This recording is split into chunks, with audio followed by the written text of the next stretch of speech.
नमस्कार, सी न्यूज़ भारत में आप सभी का एक बार फिर से स्वागत है यूपी बुलेटिन में। इस यूपी बुलेटिन में हम सबसे पहले बात करने जा रहे हैं आगरा की, जहां प्रिल्यूड पब्लिक स्कूल में रूपा प्रकाश मेमोरियल मैथमेटिक्स चैंपियनशिप नामक एक गणित प्रतियोगिता का आयोजन किया गया। देखिए पूरी रिपोर्ट विस्तार से। आगरा प्रिल्यूड पब्लिक स्कूल की संस्थापक शिक्षिकाओं में से एक रूपा प्रकाश की स्मृति में रूपा प्रकाश मेमोरियल मैथमेटिक्स चैंपियनशिप नामक एक गणित प्रतियोगिता का आयोजन किया गया।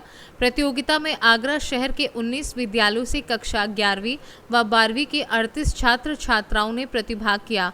3 चरणों की कठिन प्रक्रिया को पार कर 3 विद्यालयों की टीम को चैंपियन चुना गया, जिन्हें 5100, 3100 व 2100 रुपये का पुरस्कार व ट्रॉफी प्रदान की गई।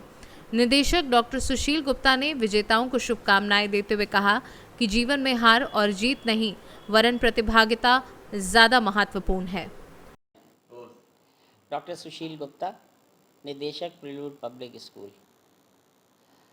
मुझे बड़ी खुशी हो रही है आपसे ये शेयर करने में कि मिस रूपा प्रकाश जो 2002 में हमारे यहाँ पीजीटी मैथ्स के आई थी और बाद में वो सीनियर कोऑर्डिनेटर भी हो गई थी, उनका देहावसान हो गया था। वो मैथमेटिक्स की बहुत अच्छी टीचर थी और उन्होंने करीब करीब 16 साल हमारे यहाँ काम किया। उनकी याद में उनके परिवार वालों ने के साथ मिलकर हम ये मैथमेटिक्स कंपटीशन कर रहे हैं। एक बच्चे की पढ़ाई में 12th तक मैथमेटिक्स की क्या महत्व होता है ये आप सबको मालूम है। अगर आप मैथ्स में अच्छे हैं तो आपका परसेंटेज हमेशा अच्छा हो जाएगा। इसके अंदर हम 5100, 3100 और 2100 रुपये के प्राइजेस, मोमेंटोस, पार्टिसिपेशन। आगरा से सी न्यूज़ संवाददाता अनुज उपाध्याय की रिपोर्ट। बात होगी बांदा जनपद की, जहां ग्राम पंचायत मुसीवा की गौशाला में पशु चिकित्सा अधिकारी कमासिन के द्वारा निरीक्षण किया गया, जिसमें उन्होंने गौवंशों के खाने पीने तथा उनकी देखभाल सहित अन्य व्यवस्थाओं का निरीक्षण किया। देखिए पूरी रिपोर्ट विस्तार से।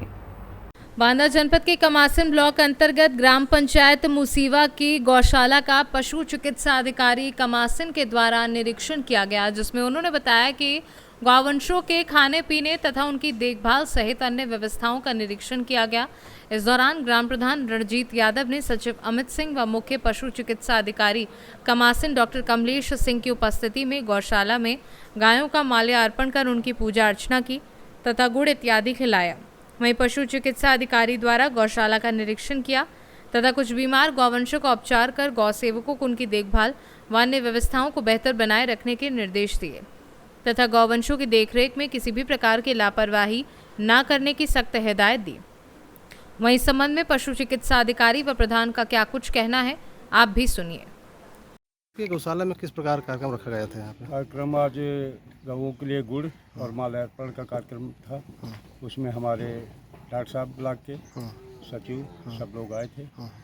बस इसी वजह से इनका गायों का प्रोग्राम रखा गया, गुड़ का और माल्यार्पण। अच्छा, यहाँ पे चारे पे खाने पीने की चारे आदि की सारी व्यवस्था है। भूसा रखा पर्याप्त, चरी हमारे पास पर्याप्त है, खली रखी है, जो हो सकता है सारी व्यवस्था करते हैं हम। ये गौशाला में किस प्रकार का कार्यक्रम रखा गया? कार्यक्रम आज गौ पूजन करके गुड़ और वो खिलाया गया है।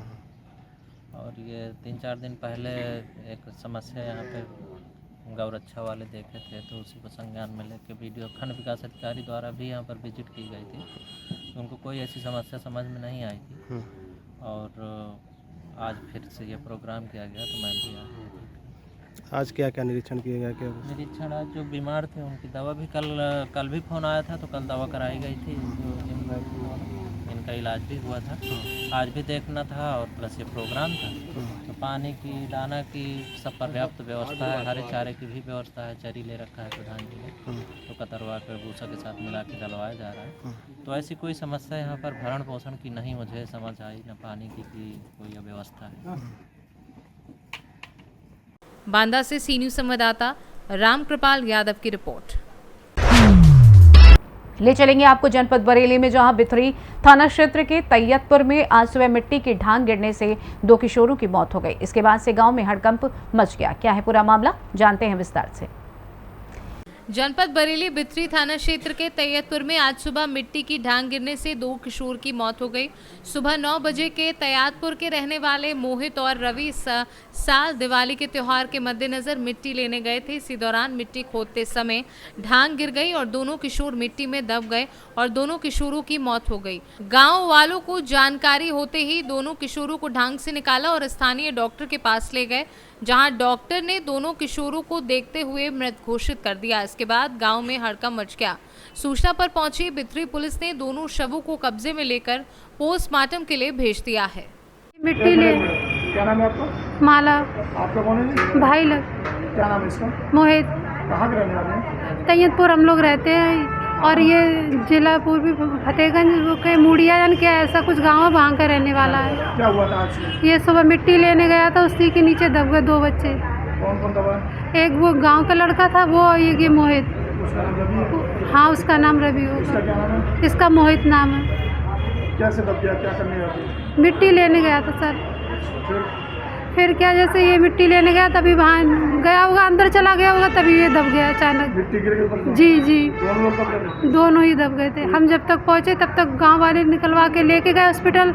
वहाँ जैसे बोल दिया ख़त्म हो गया, दोनों खत्म हो गए? दोनों ही तुरंत ख़त्म हो गए। जी, पढ़ाई करता था? हाँ, गांव में सरकारी स्कूल में भी जाता था और घर पे मंदिर उंदिर है तो वहाँ रहता था, वहाँ पूजा वूजा भी करता था। रहने वाला कहाँ का है? ये पूर्वी फतेहगंज भूरिया जन क्या ऐसा कुछ। जी, बचपन से आप लोग रह गए? हो गए 8 साल होगी हमारे यहाँ रहते रहते। आपको बहन मानता क्या? हाँ, हम भाई है और राखी भाई दूज सब करता था। आपके पास ही रहता था? हाँ। माँ नहीं है इसकी? नहीं, माँ नहीं है। बरेली से सी न्यूज संवाददाता BS चंदेल की रिपोर्ट। बात होगी कानपुर की, जहां बेखौफ बदमाशों ने एक व्यापारी के घर में चोरी की बड़ी वारदात को अंजाम दिया है। बदमाशों ने व्यापारी के घर से ज्वेलरी और नकदी समेत करीब 50 लाख की संपत्ति पर हाथ साफ कर लिया है। देखिए पूरी रिपोर्ट विस्तार से। खबर कानपुर देहात से है, जहां बेखौफ बदमाशों ने एक व्यापारी के घर में चोरी की बड़ी वारदात को अंजाम दिया है। बदमाशों ने व्यापारी नितेश उमर के घर से ज्वेलरी और नकदी समेत करीब 50 लाख की संपत्ति पर हाथ साफ किया है। इस घटना की सूचना मिलते ही पुलिस मौके पर पहुंच चुकी है और जांच शुरू कर दी है। मौके पर एडिशनल एसपी राजेश पांडे ने फॉरेंसिक टीम और सीसीटीवी फुटेज की मदद से जांच तेज कर दी है। इस घटना से व्यापार मंडल में रोष व्याप्त है। व्यापार मंडल के जिलाध्यक्ष अनुभव अग्रवाल और नगर अध्यक्ष अमित मिश्रा समेत कई व्यापारी घटनास्थल पर पहुंचे और घटना पर नाराजगी जताई। अब देखना होगा कि पुलिस कितनी जल्दी इस मामले का खुलासा करती है। मैडम, आपका नाम और परिचय? मेरा नाम सीता उमर है, ये मेरे हस्बैंड है और हम लोग भी अचानक चले गए, मना कर रहे थे न जाओ, मगर हम भी चले गए साथ देखने की वजह से। तो सर हमारी तो पूरी ज्वेलरी चली गई, कम से कम कुल मिला के 250-300 ग्राम का था, बच्चों का भी था, सब मिलता जुलता सब पूरा, और चांदी भी थी। चांदी के सिक्के थे, गोल्ड मसाले छपे हुए स्कीम की वजह से तो वो था, और आधा किलो के ऊपर चांदी हमारी खुद की थी अपना। तो जी, लगभग ज्वेलरी जो होगी उसकी लागत कितनी, कीमत कितनी होगी? इसके लिए लगभग 25-30 लाख होगी सर। और नगद कैश कितना गया? सर मेरा भी 20,000 तक था कैश नगद। आपका अलग से? हाँ, अच्छा। मेरा भी। अच्छा, ये जो चोरी घटना हुई आपको कैसे पता चला? आपको? सर हम लौट रहे थे तो मेरा बेटा ने ध्यान दिया गेट पे कि मम्मी लाइट खुली हुई है कमरे की, तो हमने ध्यान नहीं दिया, कांच की वजह से सब दिख रहा था, मगर मैंने बोला कि हो सकता है धोखे से लाइट खुली हो, तो हमने इसको चुप करा दिया। मगर सबको जो मेरे साथ गए थे उनको छोड़ के अपने गेट बिल्कुल एंट्री कर ली। मेरी नज़र पड़ी गेट पर, तो उसका लॉक टूटा था, थोड़ा सा गेट तिरछा हुआ था। तो सर हमने इनसे कहा गाड़ी आप वापस ले लीजिए। फिर हम लोग पटेल चौक निकल गए, वहाँ से हमने 112 नंबर डायल किया, अपने घर वालों को फ़ोन किया, हमारा घर उधर भी है मार्केट में, वहाँ सब लोग आए।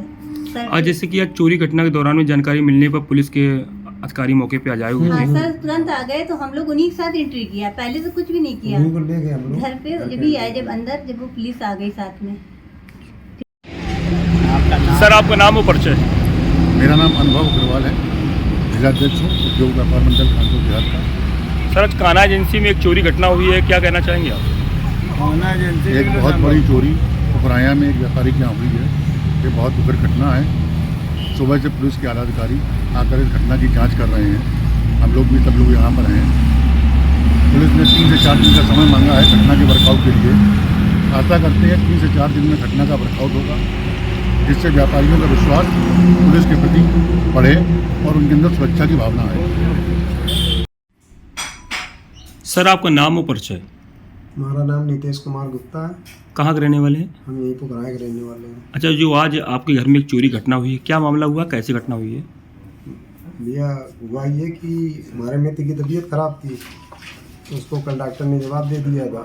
तो उनके बच्चे हमारे यहाँ थे, तो उनका वहाँ से फ़ोन आया कि भैया इनको जवाब दे दिया है, आप आगे बच्चों को लेके उनको दिखा जाओ।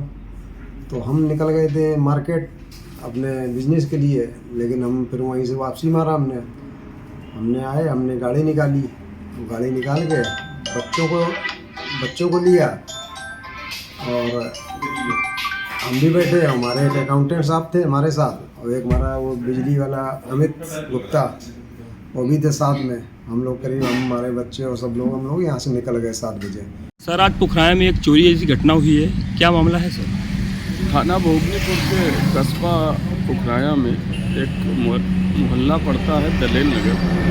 वहाँ के निवासी नितेश गुप्ता जी रात में कहीं किसी कारणवश बाहर गए हुए थे और उनके यहाँ पर एक चोरी हुई है, जिसमें कुछ ज्वेलरी और कुछ कैश गया हुआ है। मौके पर फोरेंसिक टीम, डॉग स्क्वाड, उच्चाधिकारियों ने घटनास्थल का निरीक्षण कर लिया है। कुछ फैक्ट, कुछ तथ्य, कुछ चीज़ें संज्ञान में आई हैं। सीसीटीवी फुटेज से भी कुछ महत्वपूर्ण बातें हैं। अभी सर्विलांस की भी मदद ली जाएगी और घटना का शीघ्र सफल अनावरण किया जाएगा। कानपुर देहात से सी न्यूज़ संवाददाता संजय तिवारी की रिपोर्ट। बात होगी ललितपुर की, जहां नल जल योजना के कार्य में लापरवाही का मामला आया सामने, जहां कस्बे की गलियों में जगह जगह पेयजल का रिसाव हो गया है। देखिए क्या है पूरा मामला विस्तार से। केंद्र सरकार द्वारा घर घर पेयजल पहुंचाने के उद्देश्य से शुरू की गई बहुमहत्वाकांक्षी हर घर नल जल योजना के कार्य में कार्य करवाने वाली एजेंसी द्वारा की गई मनमानी व लापरवाही पूर्ण कार्य के परिणाम अब सामने आने लगे हैं। आलम यह है कि कस्बे की गलियों में जगह जगह पेयजल का रिसाव हो रहा है, तो वहीं खोदी गई सड़कों की उचित मरम्मत न किए जाने के साथ ही गेटपाल चैम्बर भी नहीं बनाए गए हैं, जिससे बीच मार्ग में गेटपाल के पाइप राहगीरों को चोटिल व वाहनों के टायर क्षतिग्रस्त कर रहे हैं। तो वहीं नालियों में गुणवत्तापूर्ण मटेरियल न भरे जाने से आए रोज सड़कें धंस रही हैं, जिससे जगह जगह सड़कें गड्ढों में तब्दील हो रही हैं व राहगीरों को भारी परेशानियों का सामना करना पड़ रहा है।